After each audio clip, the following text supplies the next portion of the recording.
Welcome back to another Professional Picks college basketball video. Today we're going to be looking at number 5 UConn going up against number 10 Gonzaga for the Continental Tire Seattle tip-off. Don't forget to like and subscribe if you're enjoying the content so far. We'll have previews coming out for Arizona versus Purdue and North Carolina versus Kentucky for this Saturday, so you won't want to miss those. Also, we cashed our last bet on Colorado this past Sunday. Now 5-1 in the last 6. Hit our only 2-unit bet of the season, a part of that stretch as well. So you want to check out @ProfitOfPicks on Twitter for more of our official bets. You'll find the bet for this game there as well. But let's get into the matchup.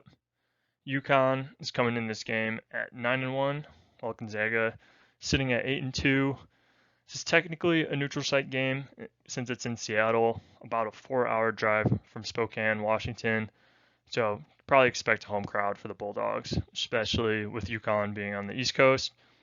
KenPom has UConn at number 4 overall, third overall offense in the country. So I put it there as their strength. And then KenPom has Gonzaga at number 13, so slightly worse than their AP poll ranking, suggesting this matchup might not be as close as it says.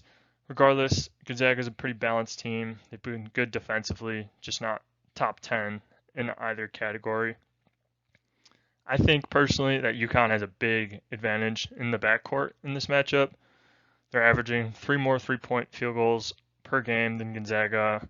They have size advantages at each position, 1 through 3, and they are also turning the ball over less. Stephon Castle should also see his minutes return to normal in this game. Only played 2 early on before suffering the knee injury, but he had minutes in their last game, and pretty much expect him to be back at full strength for this one. And he'll probably be matched up with Dusty Stromer. Stromer's a good recruit, but only shooting 31.7% from the field on the season, and he's supposed to be a shooter. It'll improve naturally, I'm sure, but he's not strong enough to impact the game when that shot isn't falling.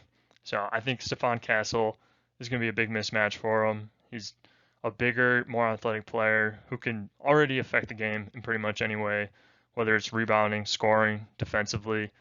As long as, barring any injuries, he should be a surefire lottery pick heading into the draft this summer. On the other end, though, Gonzaga does have more experience in the front court. They got Graham Ike, the junior from Wyoming, and then Anton Watson, the local kid who's now a senior. But Gonzaga is averaging 2 more rebounds per game than UConn is. And in my mind, I put Alex Karaban there as an X factor because I think he's going to really need to step up defensively with Anton Watson and Graham Ike pretty much leading the scoring for this Gonzaga team. I mean, obviously, they're pretty balanced offensively, but as far as when you need a bucket down the stretch, probably going to lean towards Anton Watson, your senior, or Graham Ike, your leading scorer. He's a phenomenal player, averaged almost 20 and 10 last year at Wyoming before transferring over. But my issue is he's a 6'9", slightly undersized center. He operates in the paint pretty much exclusively, doesn't really step out and shoot threes very much, so he's going to have a brutal matchup with Donovan Clingan. Clingan's 5 inches taller, 60 pounds heavier, and also a proven paint protector. I'm not just saying he's a warm body who's much bigger and taller, but he's really good in the paint. Seen it against pretty much everybody he's played against. We called it with Dickinson stepping out for Kansas and knocking down those threes. I think that was the X factor in that one a couple weeks ago. But I don't see the same result happening here. Graham Ike, like I said, he's not going to really be stepping out and shooting those threes. On the other hand, I put Ryan Nembhard as the X factor for Gonzaga because he does have the ability to take over games, but much like I talk about Caleb Love, he can also be inefficient at times. It's really hard for me to not lean with Tristan Newton, who, in my opinion, is playing like a top 5 player in the country. If he's playing NBA minutes, he'd probably be averaging a triple-double right now. On top of that, we've been spot on with our UConn takes so far. We're 2-0 on our bets in games that they play, 1 for them, 1 against them. hit both. And don't get me wrong, Gonzaga, they're still number 10 at 8-2 for a reason, but this team isn't nearly as strong as they've had in the years past. Ryan Nembhard isn't an NBA caliber player. I know his older brother is, but he's a taller guard. Ryan Nembhard's gonna have to really improve that jump shot to make it to the next level.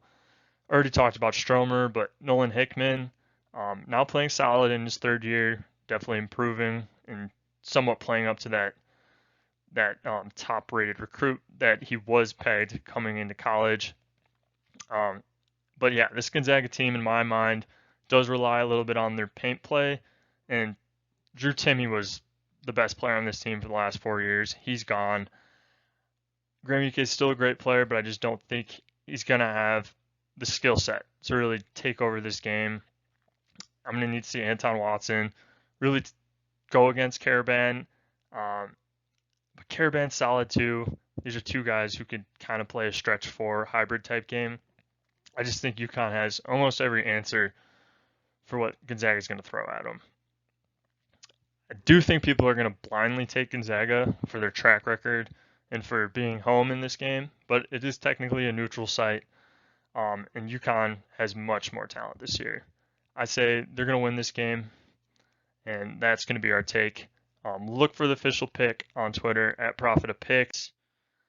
But that's it for this video. Thank you all for watching, and good luck this weekend on your bets. Stay tuned for those ranked previews coming out on Saturday.